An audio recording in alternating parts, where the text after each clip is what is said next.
Some stories aren't about monsters, crimes, or shadows. They're about hearts that broke quietly. This is the story of Daniel and Emily, two souls tied together by love and tragically separated by time. They met in college, finding a shared world under the ancient oak tree near the library. In an age of instant messages and fleeting texts, Emily was an old soul. She loved to write letters, pouring her thoughts onto paper.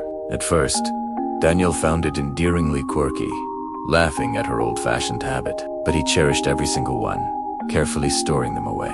On her birthday, under that same oak tree, he made a simple, heartfelt promise. No matter what happens, no matter where life takes us, I'll always answer your letters. It was a promise he intended to keep forever. Years later, life did what it often does, it pulled them apart. A promising career opportunity took Daniel to a bustling city far away. The late-night phone calls became shorter, the weekend visits less frequent. The vibrant thread connecting them started to fray, but Emily never stopped writing. Every week, like clockwork, an envelope would arrive. Inside, Daniel would find her familiar, looping handwriting, her silly doodles in the margins, and her dreams for their future, all laid bare on the page.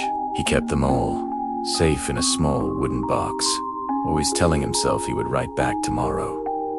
But life was busy, work was demanding, and tomorrow somehow never seemed to arrive. Then, one winter, the letters stopped. The silence from his mailbox was deafening. At first, Daniel brushed it off, thinking she was just busy with the holidays or caught up in work. But weeks bled into months, and a cold feeling of dread began to creep into his heart. He couldn't ignore it any longer. He got in his car and drove 4 hours, all the way back to their hometown. Emily's house was still and quiet, the curtains drawn like closed eyelids. When he knocked, it was her mother who opened the door, her eyes brimming with a sorrow that instantly confirmed his worst fears. She wordlessly handed him a single, crisp envelope. Inside was Emily's final letter.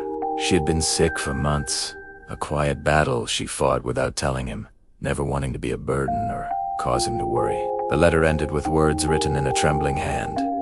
If you are reading this, it means I couldn't wait any longer. But, I hope you'll still write back, even if I can't read it. The weight of that final letter, and the unspoken words in all the others, finally broke him. He returned home and fell to his knees, clutching the wooden box filled with her unanswered letters. Hundreds of pages. A lifetime of her love, her hopes, her patiently waiting words. But his side of their story, his side of the box, was painfully, shamefully empty. He had never written back. That night, with tears blurring his vision, Daniel finally sat down to write. "Dear Emily," he began, the pen shaking in his hand. "I'm sorry it took me so long." And he kept writing, pouring out years of unspoken feelings, letter after letter, as if somehow, somewhere, she could still hear him. Today, Daniel is an old man. The oak tree where they first met still stands, its branches reaching for the sky like open arms. Every Sunday, without fail, he visits Emily's grave. He doesn't bring flowers. He brings a letter, placing it gently on the cool stone. Passersby sometimes notice the growing stack of weathered envelopes and whisper to each other, someone must have loved her very, very much. But Daniel, looking at her name carved in stone, only says one thing, a quiet truth he learned too late.